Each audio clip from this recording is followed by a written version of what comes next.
All right, welcome back to the show. Total Financial Solutions, Safer Money Hour. Okay, we're going live on Facebook as well. You go to Total Financial Solutions. You can click on our live Facebook button. You get a chance to see us live as well. You can go to hometownstation.com as well. Okay, so here are some tricks to retiring wealthy. Some little tips that I think you can follow along the way, right? Because the goal for some is to retire not broke, and others it's to retire wealthy. So how do we make sure that we do this in a way that we're doing the right thing down the habits trail, right? First of all, eliminate unnecessary spending. What that means is you're going to have these little renewable things. And folks, look, companies are not dumb about this. They know that if it's going to be $14 a month or $99 once a year, those types of things are kind of irrelevant to most people. Once you get it, oh, what was that again? Oh, never mind. Or you've budgeted for that gym membership that you just never go to, or that online subscription or news magazine. If you're not using something, get rid of it. You can always come back to it later on. Sure. You can buy it once in a while and pay a little higher price in the subscription, but at least you're not stuck in a system of paying that every single month. And we have seen this time and again where, look at the gym membership. What is it, 24-hour fitness? They purposely made it so inexpensive that you would almost never cancel it because you're going to go tomorrow, next week, next month. Right. It's only $18 a month. I don't know what it is today, but it used to be $18 a month. And people go, gosh, that's really so much, so little. But the reason they became so successful is they knew that no matter what, they could have 3 or 4 times as many people getting that paying that monthly dues and not come in, because there's only going to be a few people that use it, and if those were the only people that paid, they'd have to pay a lot more than $14 or $18 or $21 a month. Right. So it took a much higher cost in order for them to succeed. So that's why they chose it. Well, you see in a lot of books and reading up on how people become wealthy over the years, it is a systematic approach with good habits, good financial habits. Things like memberships that you're not using. Now, look, if you're using it, great. It doesn't mean that you're not going to become wealthy, or that's not a good habit, but use what you're paying for. And you've said this before, Arif, wealthy people, they don't just think about money. Poor people think that wealthy people think about money all the time. That's right. And that's not the case. They just know how to manage their money. And then if they have the right habit and the right systems in place, they don't have to constantly think about it. They think about the things that produce the money instead. Yeah, it's different. If you're poor and you don't have money, you think that the moment you receive money, you're going to be this mass consumer of things. Right. That's why they go broke when they receive an inheritance in 8 months. They go buy a watch. They go buy the car. They go buy the...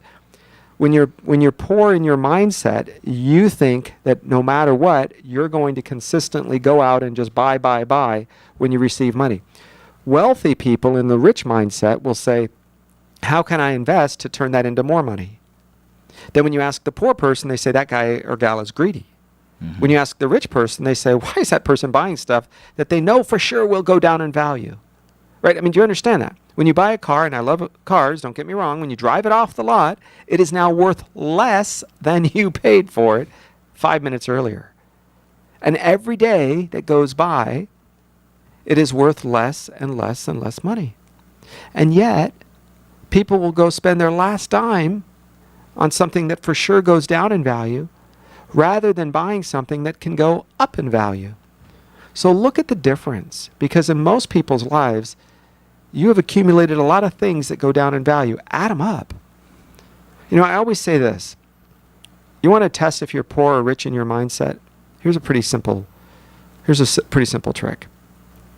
Add up how much you've earned in the last 20 years.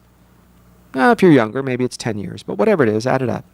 So let's say you've averaged $20,000 a year times 10 years, that's $200,000. Maybe you've earned a little more, a little less. So that's $200,000. How much do you have sitting in your bank account right now? $400? $300? That means $200,000 has gone through your hands. And you have made everybody else rich. The liquor store owner, he's going to do fine. The state of California, they took some of your money for taxes. So did the federal government. Don't worry, the dry cleaner, the restaurant, the bar, they all took some of your money. They're all going to be fine. Their kids are going to attend amazing colleges. And you think you are a free person who can make choices on your own. Look, I know I'm being harsh, but if you want to retire wealthy, one of the tricks is to pay yourself first. You're the one that's going to work every day. Why wouldn't you make sure that you're the one that's taking care of yourself every day? That's a different world, right? You have to watch that. All right. That means, I don't know, we like 10%. I would do a lot more, especially if you're trying to catch up. Well, and that's a great place to start. And I say if you're starting to save early, and by early I mean you have decades and decades before retirement. So maybe you plan on retiring at 65 and you're 35. Okay, well that's a little bit late for a lot of people, I think, nowadays to start saving, but there's still a chance for you to do that. So starting out with 10% of your pay, that's not an awful lot. If you can't live below your means on 90% of your pay, I mean, give or take with some taxes that you may have to pay in there, but if you can't live on 90% of your pay, you should take a serious look into and dive into a budget. You go, what's that? A budget? Yeah, a budget. You need to know what's coming in so that you know what you're allowed to spend. Make sure you pay yourself first. That's step one. Years before you're going to retire, I want you to play retirement. And here's what I mean by that. What will be your expected income, whether it's a pension, Social Security, some of your investments you're going to take out each month? So play retirement. Whatever that dollar figure is, you're probably earning much more money. Take that difference and save it. And if in the next 3 months you do not have to go into debt to live, you can still enjoy life, you can still eat out and do the things that matter to you, entertainment, etc. And you are not going backwards by pulling more money from your retirement accounts than what that number is, right? You might say, I have this much money in my retirement accounts, I'm going to be pulling out $1,000 a month to live on. So act as if.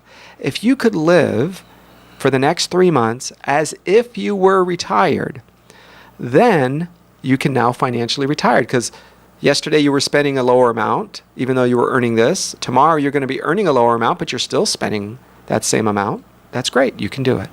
But if you cannot function the right way during that period of time, then do not think you're going to retire and live comfortably. You will just go back into debt. That's right. Or back to work. Or back to work. That's exactly right. Except this time at minimum wage. Sure. Look, I love it when people say there just aren't jobs. That is the biggest amount of hogwash I have heard. Even when we were in a big recession, it's just there's not a job that you want to do based on your hours, Monday through Friday. You know, Labor Day, Martin Luther King off. No working on weekends. And do you understand you need to be off by 5 o'clock? And okay, so great. A job that fits in your little box, there may not be too many of them. But if you came to me, if I don't care what I did, and you said, listen, Arif, I'll work for free for the first 2 months or 2 weeks or 2 days. I will work hard. And if you don't like the work ethic that I have, then you don't have to pay me or pay me minimum wage. I'll work for minimum wage for 2 weeks. And if I don't show up on time, work hard, honest, I'm curious, I'm not a baby, I'm not this narcissistic millennial brat personality thing that people are talking about. If I'm going to be a hardworking, honest person, and I'm going to show up and do the stuff I'm supposed to do, then give me a job. But if not, it only costs you minimum wage. How many of you have done that? Maybe a few. I know I did. And from that moment on, I have never been without a job or 3 jobs. So I share that with you because I just got back from visiting a friend in Texas. And in Midland, Texas, for example, do you realize minimum wage is $15 an hour?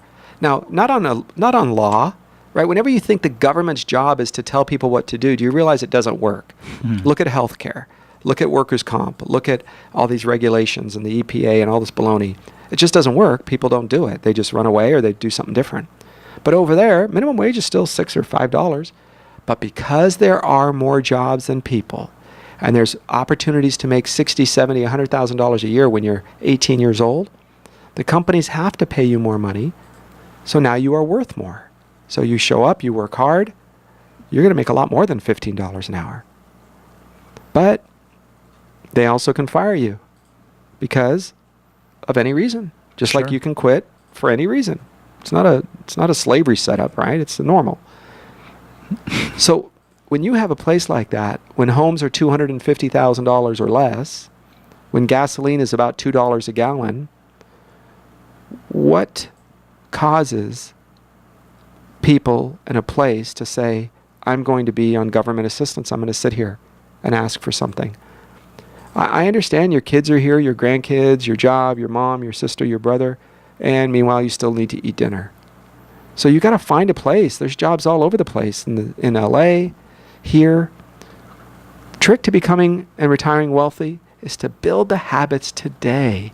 So you are somebody who works 2, 3, 4 jobs. You save one of those pensions. You go back to school and work full time.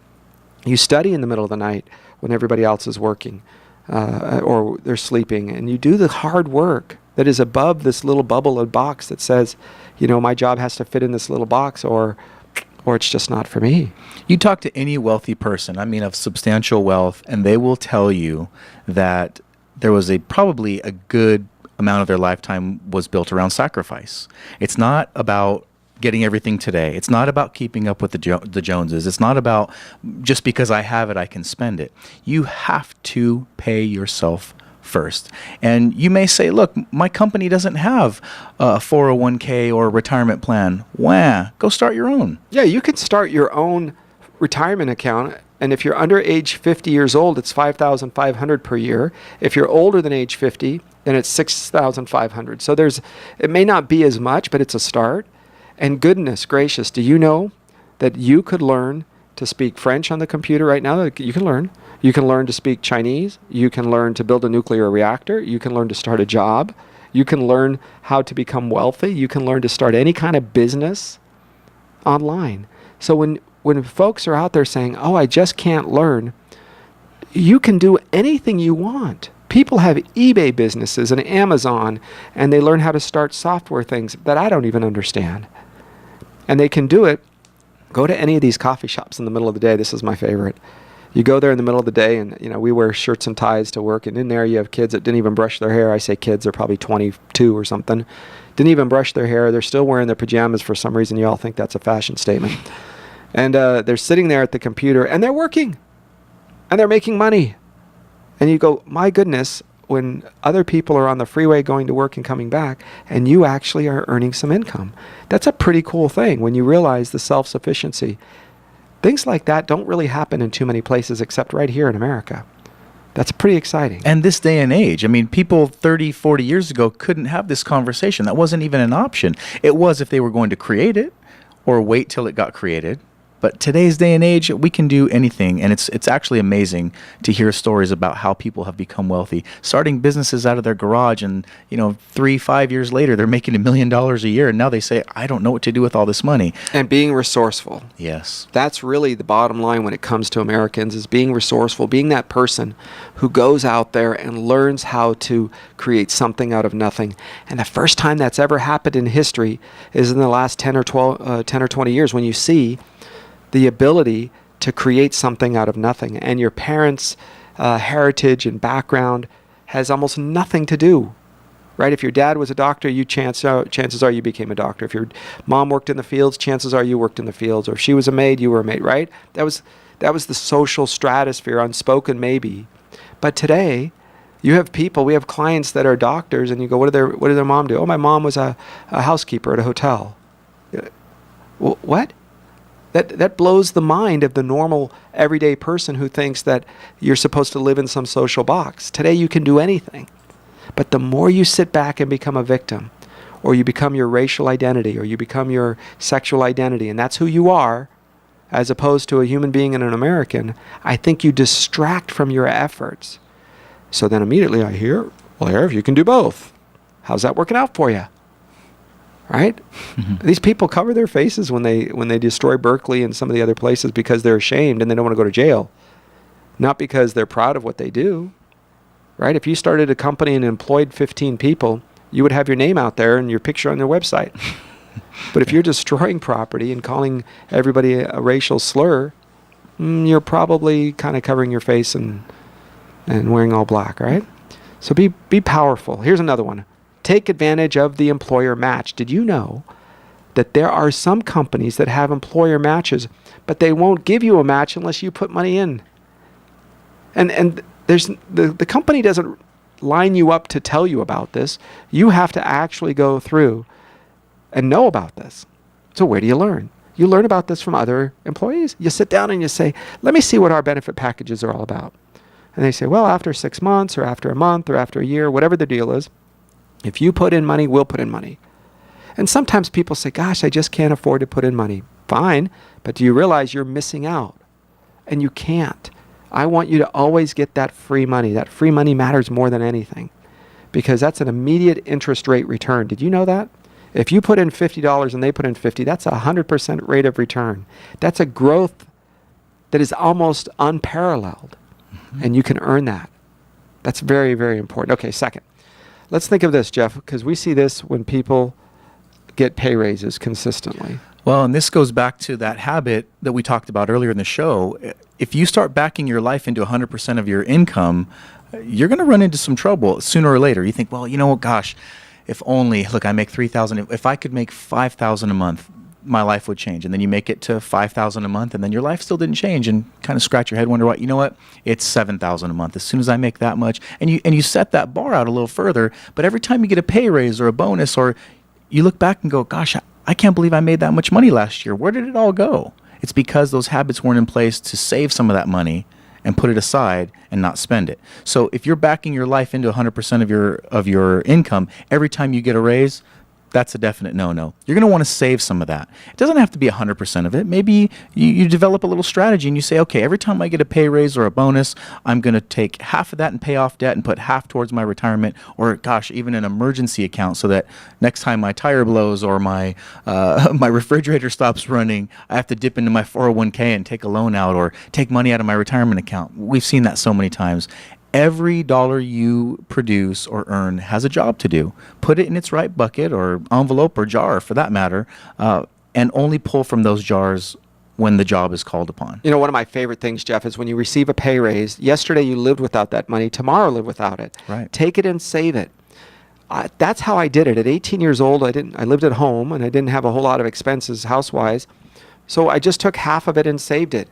And then every time I got a pay raise, I saved that. And then every time I got a pay raise. So I still lived on about the same amount of money. But those extra income or pay raises or second job or overtime, those extra dollars might adjust every year or every month. And as they do, you're saving and setting aside money.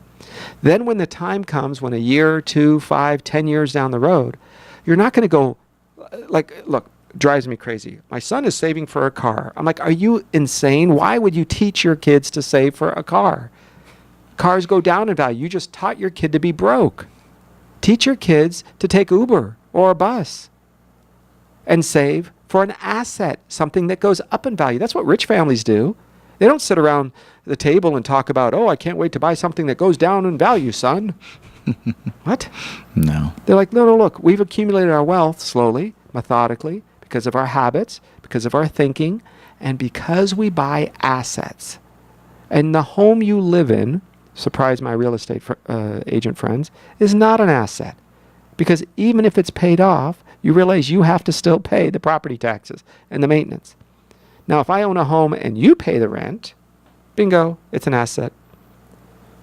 If I own a home and I get to keep those dollars in my pockets every time you pay a payment, maybe at first, the year or 2 or 3, it barely covers itself. That's fine. I still own the asset because I'm not having to go to work to pay for it. I could be in Fiji, Hawaii, asleep. It doesn't matter. You're showing up to work on Monday.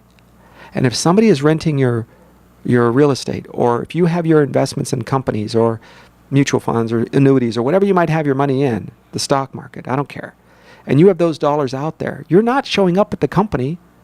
Right? If you own a piece of ExxonMobil, you're not going out and saying, hey, how's it going, guys? Are you distributing enough oil and gasoline? Right. How you doing at the gas station? No, you're saying, I invest a piece of it. I make a little piece. If you own an Amazon or Apple, you're not showing up in the plants and working. That's an asset. You don't have to be there. Your money works for you. Now, do you need a place to live? Of course. But learn how to buy it with other people's money when other people go to work. I don't call you on Wednesday or Monday and say, hey, how you feeling? You going to work today? You're going to show up? You're going to make the rent? No. You say, hey, it's due on the 1st, late on the 5th, and you're kicked out on the 10th or whatever, right? It's the way it goes. All right, we'll be back in just a minute. Total Financial Solutions, Safer Money Hour. Your hometown station. This is AM 1220 KHTS. KHTS your place for news, talk, and information. And we're Total Financial Solutions Safer Money Hour. We'll be right back. Hey, welcome back to the show, Total Financial Solutions Safer Money Hour. Okay, as we finish up this hour of the program, we're going to be just reviewing some of the tips and tricks. Try to say that 5 times fast. Tips and tricks. Okay, making up some of the lost opportunities. Because look, when you're younger, or when you struggle, or if it's a tough month or tough year, you're laid off partly, you may not have been able to contribute. So I want to give you a couple of places that you can catch up. Your retirement accounts have rules and have limits and minimums and maximums and things that you can't really get around. But what if this is a good time? What if you have 4 or 5 years left and you're saying, we are making more money than we ever made and our children are kind of out of the house, we have less expenses, maybe we've paid off our home. What can we do with some of the extras? Well, I always want you to focus on paying off bad debt. So what is bad debt? Bad debt is debt that eats you. That means that you might own something, but it's going backwards in value. For example, your car. I love great cars. Just let somebody else pay for them, right? Own an asset that pays for your car. So I like that. So your automobile, credit cards. You should never have a credit card that carries over month to month. It can happen for emergencies, but once you cannot pay that credit card off the next month, that is DEFCON 1. That is absolute crisis mode. You're working overtime. You're getting a second or a third job. You're going to do everything you can to get that son of a gun paid off the next month, because those are habits.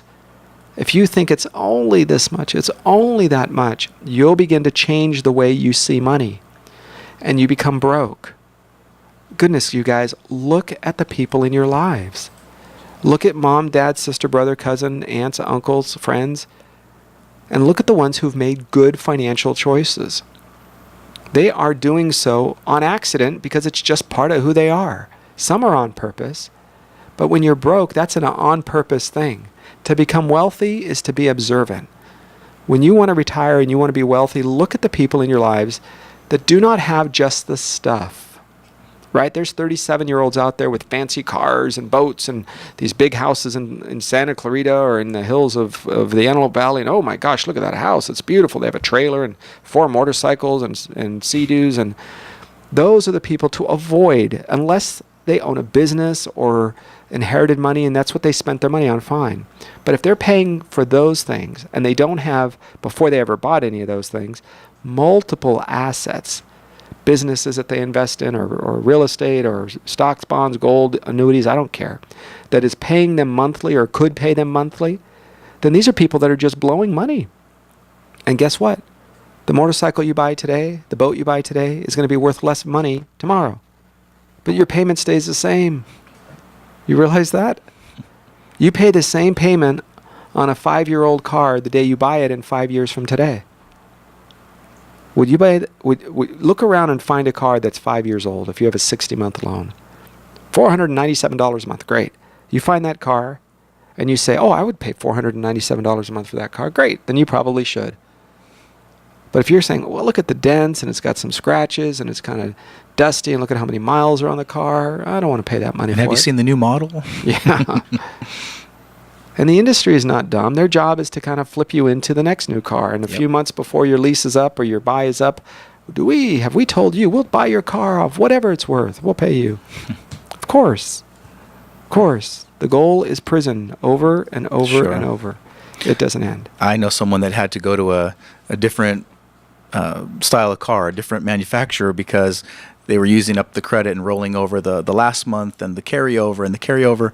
And they got to the point where they wouldn't lend them any more money because there was so much carryover from the last 3, 4, or 5 cars, whatever it was, that they had to go buy another, use a different lender and buy a different manufacturer. So that is that prison you're talking about, and you get sucked in to those things. And if you have assets, you don't have to babysit them like you do the things that go down in value, the motorcycles, the RVs. Those are all fun, great things. I can't tell you how many young people, and to your point, Arif, I see so many people that are my age and younger, and they have dozens and dozens of toys and haulers, and that's wonderful, but they become slaves to it, and they will tell you they can't take a day off, they can't take a vacation, They can't make any less than they made last month or last year because they've backed into a lifestyle that they can't change now because they signed their name on the dotted line. And I remember the day where I could afford an RV, and I thought, I can afford the RV, but not the time off to go on vacation and enjoy it. So what the heck am I doing? Why would I buy that? There you go. So there's a point in your life when you get to this place where you say it's worth it or it isn't worth it. And here I want to share one more thing with you. When you're making those catch-up contributions, be willing to take a little bit of risk earlier in your retirement life or in your saving, right? When you're in your 30s and your 40s, take a little bit more risk than you would. It's okay. You can swing for the fence, right? I did once and I lost big. Okay, well, I was still in my 30s, so that's the way it goes. You know that you have 10 or 15 or 20 or 30 years to make it up. Don't take those same kinds of risks in your 50s and your 60s. So set yourself up so that if the risk fails, worst case scenario, you lose everything in that investment, right? Not everything, but in that retirement account or whatever it is. If worst case scenario happens and that goes away, you have time. But don't think that time is going to always be on your side when you're in your 50s and 60s if your goal is to retire in 5 or 10 years. That's right. Well, you want to stop swinging for the fences because chances are by that time you've already made most of the money you're going to keep anyhow. So continue saving, but do it in a prudent fashion where you're keeping it and not risking it to loss. And watch the fees. These fees can eat you alive. So many of these accounts, when people come to me and say, Arif, my account has $35 in your fees. Folks, if you have a variable annuity, they can have enormous amounts of fees that you don't even know about, and make sure it's right for you. Thanks for listening. Well, I'm Arif Halaby. This is Jeff Gerard. Watch the accounts that you have. Watch the places that you're putting your money, because Total Financial Solutions Safer Money Hour is about managing and planning for your life and keeping it so you can get out of debt and plan for retirement. Thanks for listening. Arif Halaby, Jeff Gerard, on your place for news, talk, and information. This is your hometown station, Total Financial Solutions Safer Money Hour.